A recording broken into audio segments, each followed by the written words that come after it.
Early on an April morning in 1983, Delavina Mack was raped and killed in her home in Bella Coola, British Columbia. She was just 22 months old. 17-year-old Phillip Tallio was convicted of her murder. Despite a guilty plea, Tallio insists he's innocent. He's now spent over 3 decades in prison.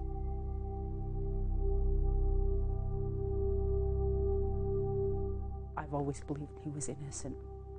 Somebody's lived in a community all these years and had let Phillip sit behind bars for a crime he didn't commit. No conscience, nothing. Now newly discovered evidence is raising doubts Phillip Tallio committed the horrible crime. It is a miscarriage of justice. That's what we found. Did you kill Delavina? No. Do you want me to believe you? Yes.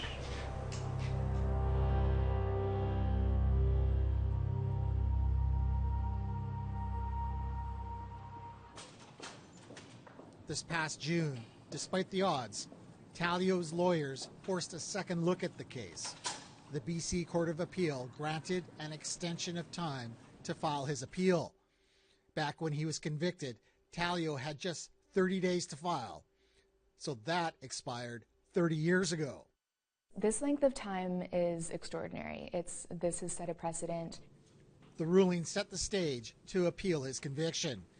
To make the case, Tallio's defense team will need to overcome a number of obstacles. First, there's a guilty plea, then an alleged confession, and finally, the almost impossible task of locating evidence in a 30-year-old case. He's always held on to hope that someone will listen to him. And so he has never accepted that he's never going to get out of there, that this is his life. The murder of Delavina Mack was violent, a shocking crime. In many ways, the community has never recovered. So many lives changed forever. I was her babysitter on the weekends, during the weekdays. That fateful night, Gwen Edgar says she offered to look after the child. She said the family declined the offer. When news of the murder reached Gwen at her home, she sat with her parents in disbelief at what had happened just up the road.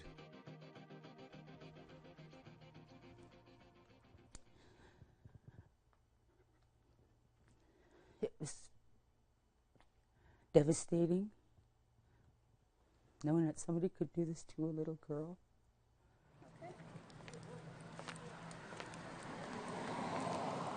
Teresa Hood's life crashed down around her that morning.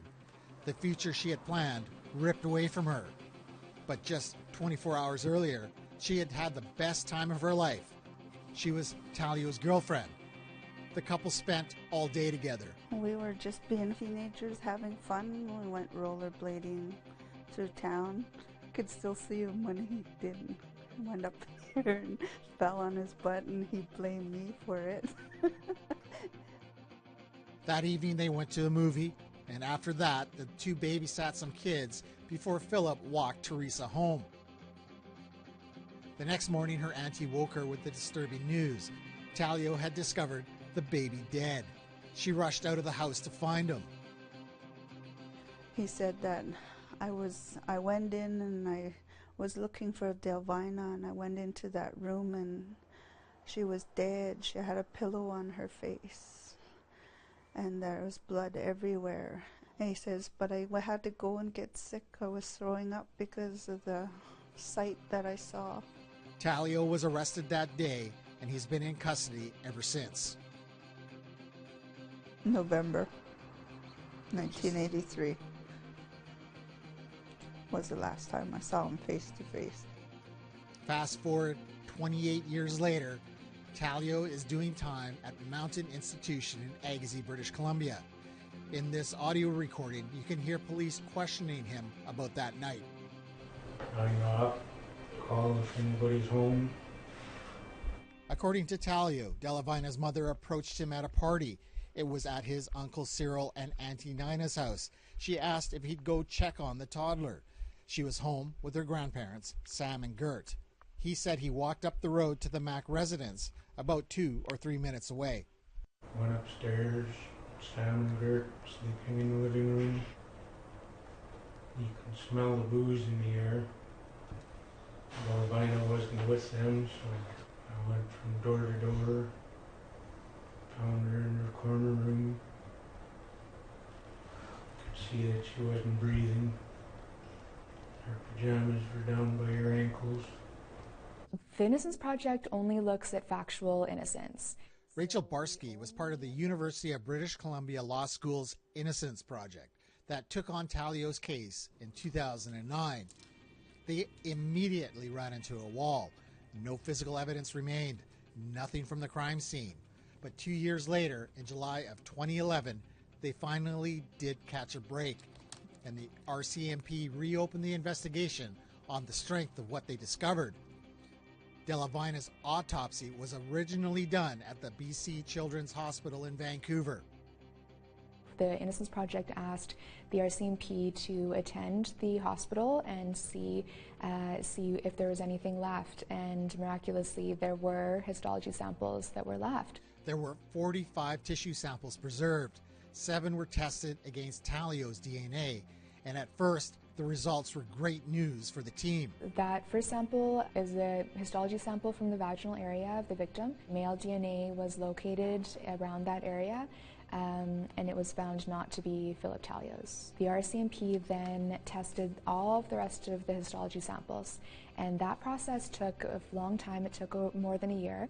That report was ready in the spring of 2013. Tallio's team got the results from the Crown Council 2 months later.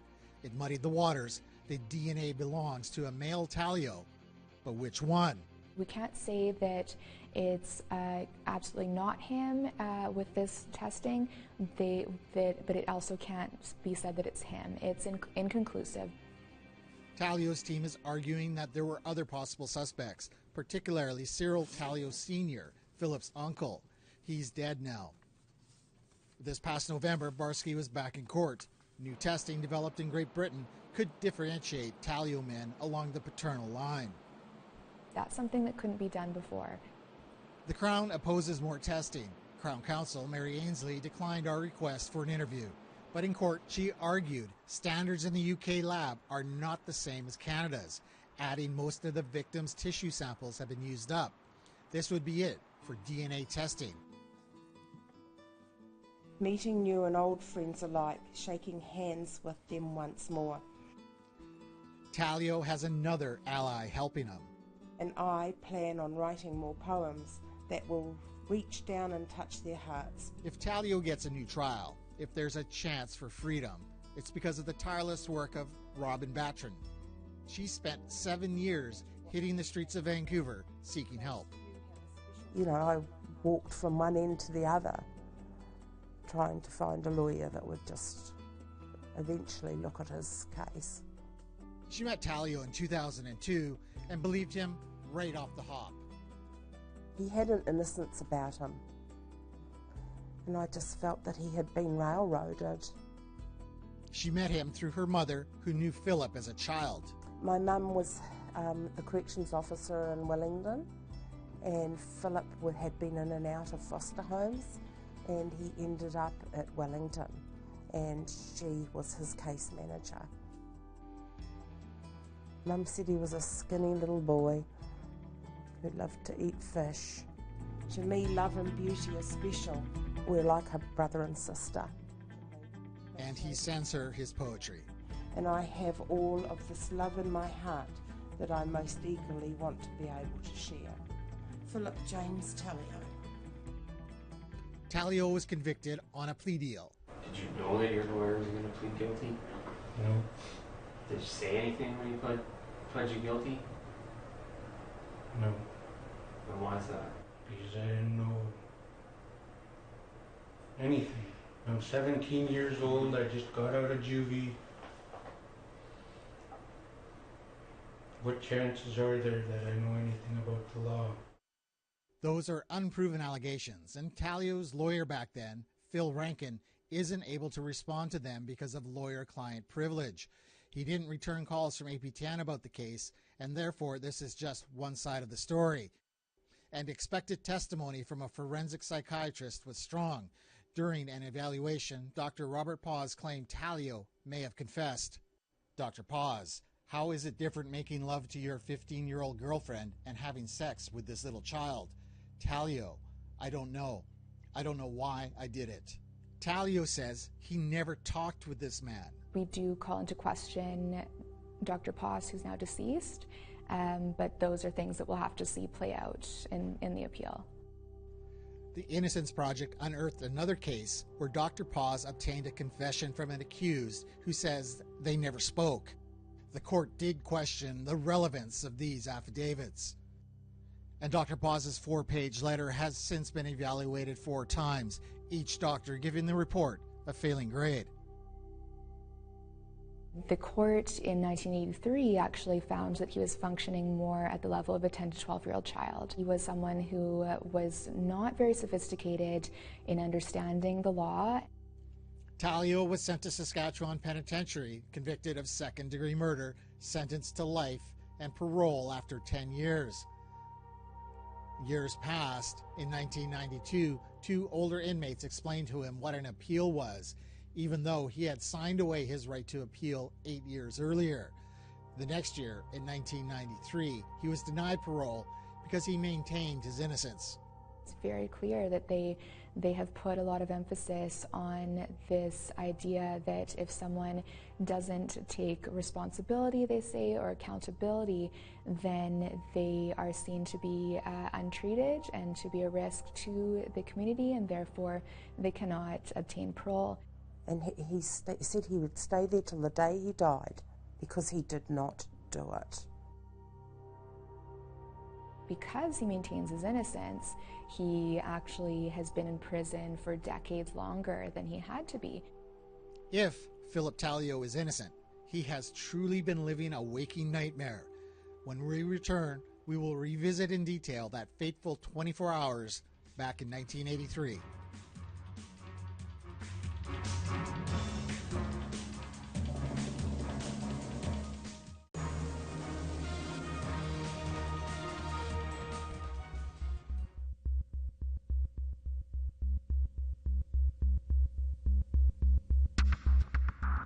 To get a sense just how long Phillip Tallio has been in prison, let's take a look at the timeline.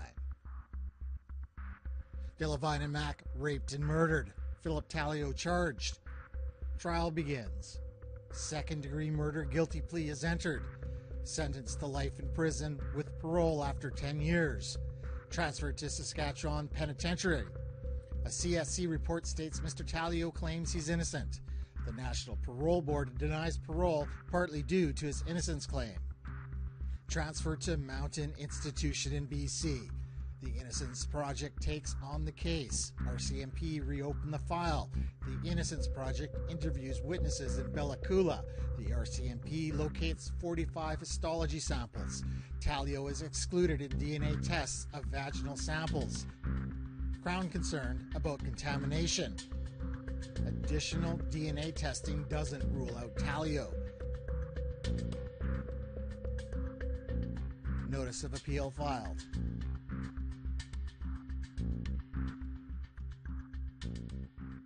Bella Coola is a small town of 2,000, nestled in a valley in the coastal mountains in central British Columbia. In 1983, community members say it was a dysfunctional place. Sexual and physical abuse of children was an issue. On the night Delavina was raped and murdered, both Teresa Hood and Gwen Edgar, in 2 completely separate locations, felt compelled to protect children by locking them in rooms. Both were just kids themselves at the time. We were asked if we could babysit the kids while everybody went to the bar. I had pushed a dresser against the door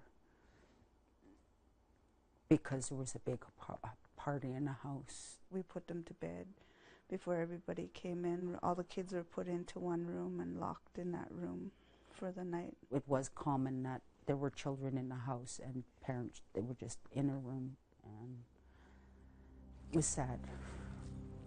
Gwen hung out with Phillip after he returned to Bella Coola. He had spent years living in foster care in other towns. He lived here with his uncle, Phillip Tallio. Remember we told you Teresa Hood and Phillip went to a movie? It played here in the Moose Hall. I think it was called E.T. Gwen was there too. It was after that movie, on these steps, that she recalls asking Gert and Blair Mack if Delavina needed a babysitter that night. And the dad insisted that the parents were watching her, and he said no. That decision still weighs heavy on Gwen's mind. As for the young couple, Teresa had important news, so the two went to a nearby park and sat on the swings. He kept asking, what do you have to tell me? So I finally looked at him and I said, you're going to be a dad. He just had this really big smile on his face. My adopted brother called him, Phillip, where are you going this early in the morning? So he tells my brother Bradley, he says, I'm going up and checking on Delavina because Lotta and Blair asked me to. He discovers the body. And that's when I went to try and wake up Sam and Gert. And they wouldn't wake up. That's when I ran back to Cheryl and Nina's. Later that afternoon, he's arrested. What's going through my mind is, he's going to jail? I just told him we're having a baby. Back in '83, this was the RCMP detachment. Tallio was interrogated here for hours without counsel, then held overnight. No visitors were allowed. His grandparents weren't even allowed to visit him. It was crazy. Even our hereditary chiefs went with them to try and get visitation rights, but they wouldn't allow them to visit. And this is where Phillip would have sat with his lawyer. The trial was first held here in this local banquet hall before moving a couple of 100 kilometers away to Prince Rupert. Delavina's murder tore the town apart. Crazy. Really crazy. There was a lot of threats against each other's families. When the trial moved to Prince Rupert, that was the last anyone saw of Phillip. He just went to jail and he was forgot about. Gwen says she noticed the town changed in another way. There were a lot of house parties, and a lot of them had children in there, and a lot of it had slowed down, come to a stop after that, because it became a safety issue. But there was also a lingering doubt. Some believed Tallio was innocent, and questions remained about the investigation. And then there were witnesses that saw the Mack family burning belongings early in the morning. It's a Nuak tradition to burn the belongings of deceased people. Jennifer Andy saw what was in the smoldering fire. She remembers the doll. It used to be hers. She had left it behind when her family moved out of the house that Macks now live in. And there was more. Phillip Tallio was seen walking down the hill from the Macks that night.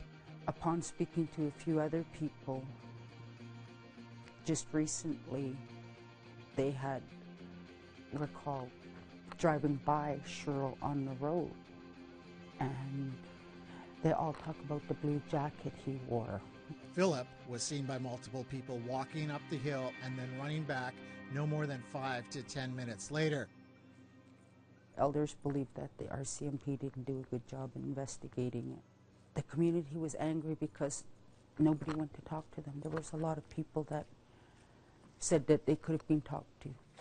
These eyewitness accounts were not collected by the police during the investigation, but by the Innocence Project 2.5 decades later. So to me, they weren't listening to anybody else, that because he was the first person to find this child, he got blamed for it. I think the whole case was handled abominably, and I think eventually if Phillip is set free, that there should be an inquiry. Rachel Barsky believes injustice did happen. It says racism probably played a role. That's something that I think is at issue in Phillip Tallio's case, especially going back more than 34 years ago. Teresa Hood now lives in the Lower Mainland with her daughter, Phillip's daughter, Honey.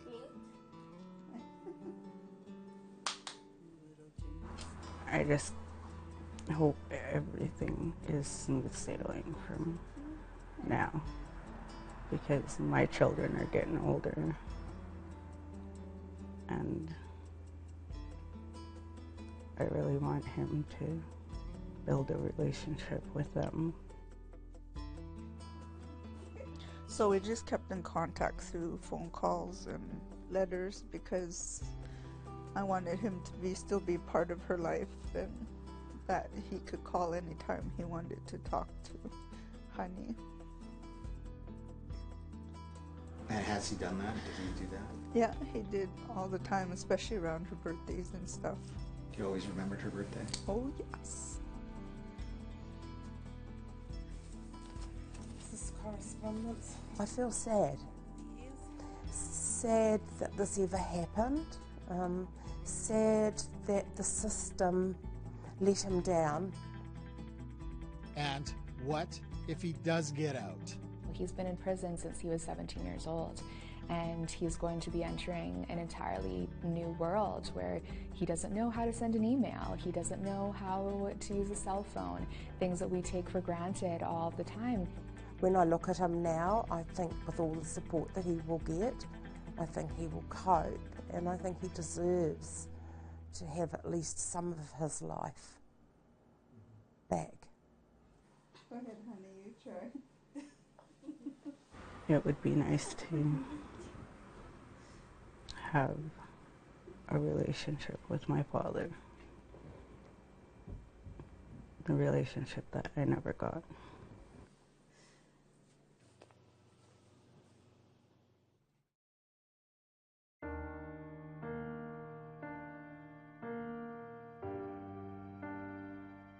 Hit by a car while walking down this road in Moravian Town, the Delaware Nation. Just stepped away from where Bailey Jacobs lived with her grandmother, Alma Jacobs. Right at that stop sign, see that yellow sign down there? It's right before that.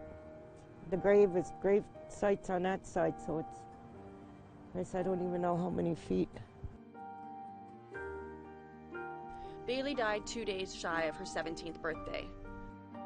Her half-brother Tanner White-Eye and best friend Jordy White-Eye were with her. They were also hit. When we sat down with Alma to discuss the crash, it would have been Bailey's 18th birthday.